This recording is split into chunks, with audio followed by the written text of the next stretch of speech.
One of the best things on TV is Impractical Jokers, a hidden camera show featuring 4 lifelong friends who challenge each other to engage in embarrassing situations. Because of the revealing nature of the show, there are very few parts of the Jokers' private lives that aren't on public display. But here are a few things you may not have known about America's funniest friends. Comic Book Man. AMC's Comic Book Man almost featured another member, but Brian Q. Quinn was stuck in True TV's contractual grip and couldn't join his good friends on Kevin Smith's nerdy version of Pawn Stars. Q, a lifelong fan of comics, appears regularly on a podcast called Tell 'em Steve Dave with Comic Book Men's Walt Flanagan and Brian Johnson. Q's first girlfriend. Astute viewers will note that Q has mentioned that his first girlfriend spent some time in prison and that she's the half-sister of an A-list celebrity. I know who it is, and I know where she is!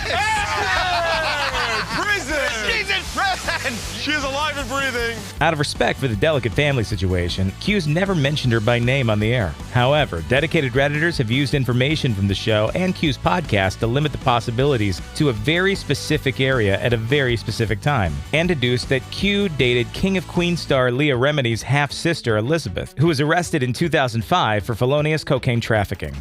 But you didn't hear it from us. Brian's swollen brain.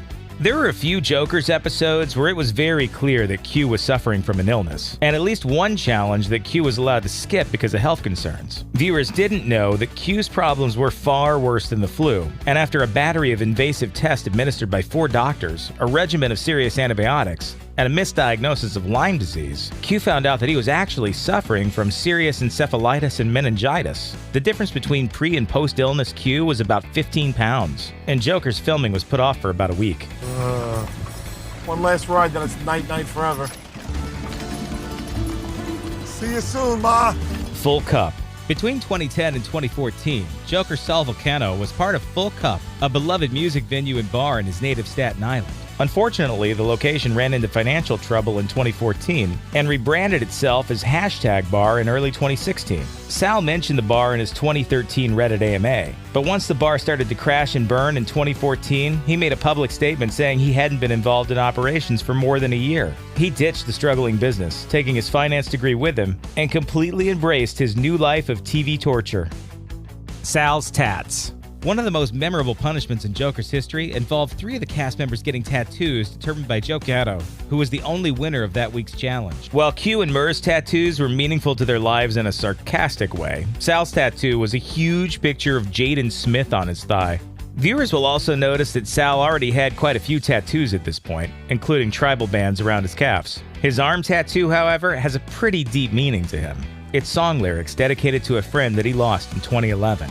Kind of makes that Jaden tattoo look especially cruel. Slap attack. Even though most of the pranks on Jokers are designed only to embarrass the 4 stars, there have been plenty of times where they've almost come to blows with the unsuspecting public, and twice when they did.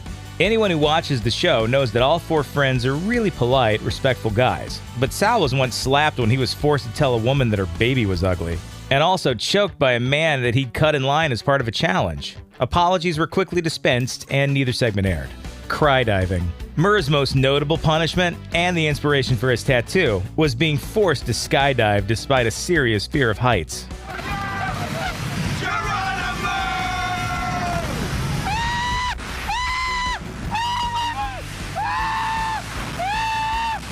On air, we see Murr run and threaten to quit the show. But what we don't see is the hour he spent locked in a bathroom, refusing to come out while he sent farewell texts to his friends and family, sure that he would not survive the experience. Both Murr and Sal share a fear of heights, which they'd face again during their later charitable tightrope walk.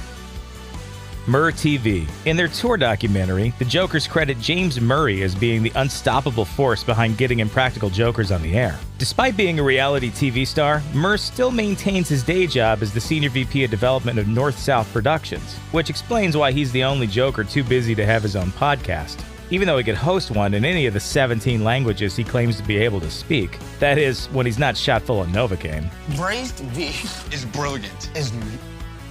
Braised beef is raised beef is brilliant. I'll say it once, I'll say it again. I said it once.